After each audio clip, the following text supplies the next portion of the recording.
हाय दोस्तों। सभी लोग बहुत अच्छे होंगे, हमको मालूम है। मैं चंद्रशेखर शुक्ला, चंद्रशेखर आज़ाद यूनिवर्सिटी कानपुर से हूँ हूँ जिससे कि मैं आपको आज एक टॉपिक लेके आया हूँ और बताना चाहता हूँ कि कैसे बीएससी एग्रीकल्चर में सिलेक्शन के बाद कैसे तैयारी, कैसे पढ़ाया जाता है, कैसे इंग्लिश में पढ़ाया जाता है, कैसे हिंदी में। जैसे कि आपको बताऊं कि बेसिक चीज़ें कि बीएससी फर्स्ट सेमेस्टर बीएससी में क्या होता है कि उसमें बहुत सब्जेक्ट होते हैं। कुछ सब्जेक्ट ऐसे होते हैं जो हमारी तैयारी जब होती है तो हमें उसी में कुछ ज्ञान मिल जाता है। जैसे कि हमारी डेयरी किसे कहते हैं, कृषि पशुपालन। एग्रोनॉमी जैसे शस्त्र विज्ञान जिसे कहते हैं हॉर्टिकल्चर। और सॉइल साइंस। ऐसे कुछ सब्जेक्ट हैं जो हम तैयारी करते समय भी हमें मालूम होता है कि हम बीएससी एग्रीकल्चर अगर जब तैयारी जो बीएससी एग्रीकल्चर में जब हम पहुंच जाते हैं तो हमें वो सब्जेक्ट आते हैं। अब जैसे फॉरेस्ट्री, फॉरेस्ट्री में क्या होता है कि फॉरेस्ट्री हमें नहीं आती है। फॉरेस्ट्री हुई। और जैसे एक सब्जेक्ट है सोशोलॉजी। सोशोलॉजी भी नहीं है मेरे को मालूम। सोशोलॉजी में क्या होता है, सोशोलॉजी। सोशोलॉजी ये है कि ग्रामीण क्षेत्र की जो जनता की जो बातें हैं उसमें सोशोलॉजी की आती हैं। सोशोलॉजी एक ग्रीक भाषा का शब्द है। जैसे कि हम आज बताते हैं आपको कि हमारे यहाँ अगर आपको अगर आपको अंदाजा लगाना हो कि हमारे यहाँ यह किस प्रकार की खेती होती रही। हमारे यहाँ अगर अंदाजा लगाना हो आपको कि यह किस प्रकार की खेती हो रही है 200 से 300 साल पहले। 200 से 300 साल पहले हमारे यहाँ एक बहुत बड़े इतिहासकार थे। हमारे यहाँ बहुत बड़े इतिहासकार थे। अब अगर आपको सीएसए में अगर किसी अगर व्यक्ति से जाके पूछो तो नहीं बता पाएगा। क्यों नहीं बता पाएगा? क्योंकि उन्होंने मोबाइल के अलावा बुक उठाई ही नहीं। जिन्होंने बुक को नहीं उठाया उन्होंने मोबाइल उठाया है, वो नहीं बता पाएंगे। गूगल का छपा बताएंगे। अगर तुम ये भी पूछ दो कि गूगल की खोज कब हुई थी, वो भी ये नहीं बता पाएंगे कि गूगल की खोज कब हुई थी। क्योंकि गूगल चलाते हर लोग हैं, लेकिन गूगल की खोज बताने वाला एक ही मिलेगा। समझाने वाले बहुत मिलेंगे, रास्ता बताने वाले आपको एक ही मिलेंगे। तो हमारे यहाँ जो इतिहासकार हैं उनका डॉक्टर प्रोफेसर धर्मपाल हैं। करीब आज से 300 साल पहले हमारे भारत में, करीब आज से 300 साल पहले पहले भारत की खेती यूरोप के किसी भी एक देश की खेती बहुत अच्छी मानी जाती थी। उदाहरण में ब्रिटेन और इंग्लैंड। आज आज 300 साल पहले ब्रिटेन के एक एकड़ में जितना अनाज पैदा होता था, आज से 300 साल पहले भारत के एक एकड़ में खेत में उतना ही उतना उसका तीन गुना अनाज अनाज पैदा होता था। भारत के अगर एक एकड़ में 300 साल पहले 50 50 कुंटल अनाज पैदा होता था, तो इंग्लैंड के एक एकड़ खेत में मुश्किल से 15 से 16 कुंटल अनाज पैदा होता था। वाह। ये ये भारत का हमेशा ही एक नंबर पहले आगे आता था, क्योंकि भारत अब दूध में भारत आगे है। दूध में तो भारत ही आगे है। अनाज में भी थी, खेती में भी तो भारत आगे है। इसलिए भारत आगे आता था। अब दूसरी बात उन्होंने क्या बताया है कि ब्रिटेन के 3 गुना ज्यादा उत्पादन भारत के खेतों का रहा है। अब समझो, ब्रिटेन के जो 3 गुना भारत के खेतों का उत्पादन रहा है, यही कहते हैं सोशोलॉजी। सोशोलॉजी में और क्या आते हैं? और भारत की उन्नत खेती जिस तरह रही है, ठीक उसी तरह उनकी उन्नत खेती चीन की भी मतलब रही है। कि जिस तरह भारत की खेती उन्नत रही है उसी तरीके से चीन की भी खेती उन्नत रही है। चीन की खेती का उत्पादन लगभग लगभग इसी तरह का रहा है। रहा जो जो जो कि भारत की खेती के रहा है। मतलब कि चीन की खेती का उत्पादन इतना ही रहा है लगभग में, जो हमारी भारत की खेती का उत्पादन रहा है। अब आइए, दूसरी स्टेट क्या है, उन्होंने बताया कि दुनिया में दो ही ऐसे देश माने जाते हैं जिनकी खेती पिछले हजारों साल से बहुत उन्नत हुई है। पिछले हजारों साल से बहुत उन्नत हुई है। जिनके किसान जिनके जिनके किसान पिछले साल बहुत उन्नति रहे हैं। मतलब कि भारत के जो किसान हैं बहुत उन्नत में रहे हैं। चीन और भारत की खेती उन्नति होने का एक दस्तावेज है। दस्तावेज क्या है और एक प्रमाण है। ये बताता है कि यह बताता है कि लगभग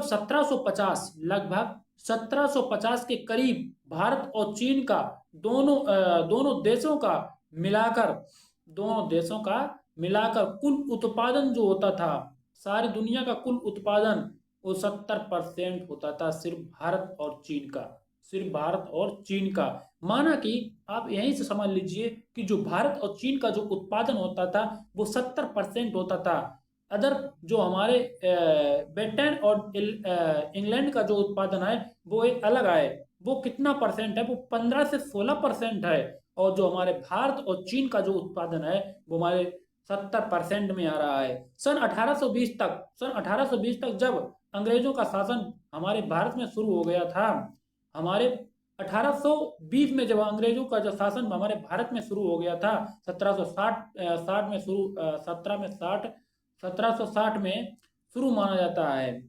1760 के बाद अंग्रेजों अंग्रेजों ने भारत की खेती पर ऐसे कानून लगाए कि लगातार भारत की खेती बर्बाद होती चली गई। तो भी 1760 के बाद 1820 के साल तक 1820 के साल तक अंग्रेजों अंग्रेज भारत की खेती को काफी नुकसान स्थिति में पहुंचा दिया। अपने अपने कानून की अपने अपने कानून की मदद से अभी भी भारत की खेती पूरी दुनिया में लगभग 60% पसर रहा है। तो इस बात तो हम्म,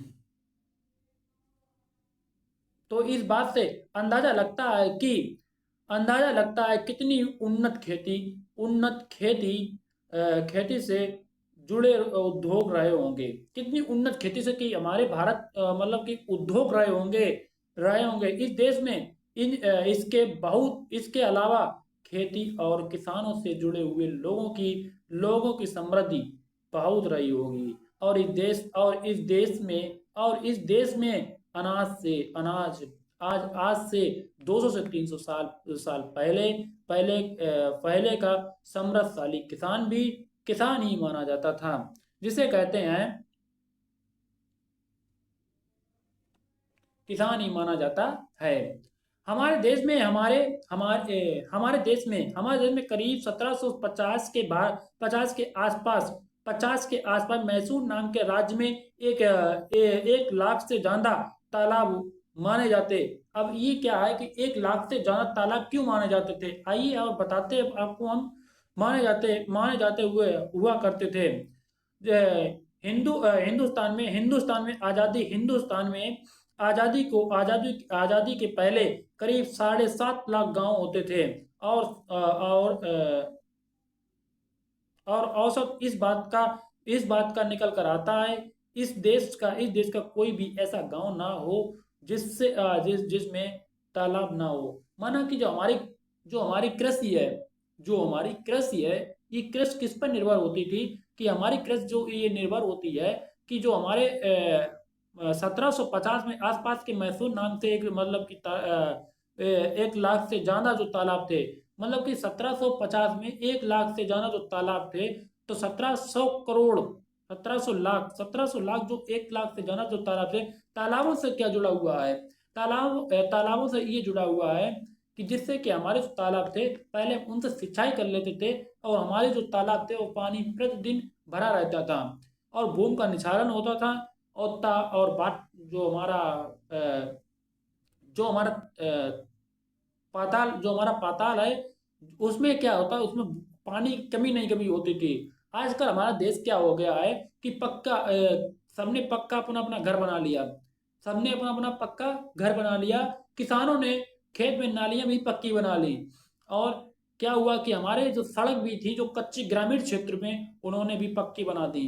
पानी जब बरसता है तो नाली नाली से डायरेक्ट क्या हुआ कि जाके एक तालाब में इकट्ठा हो जाता था, लेकिन अब वो अब सिस्टम नहीं रहा है।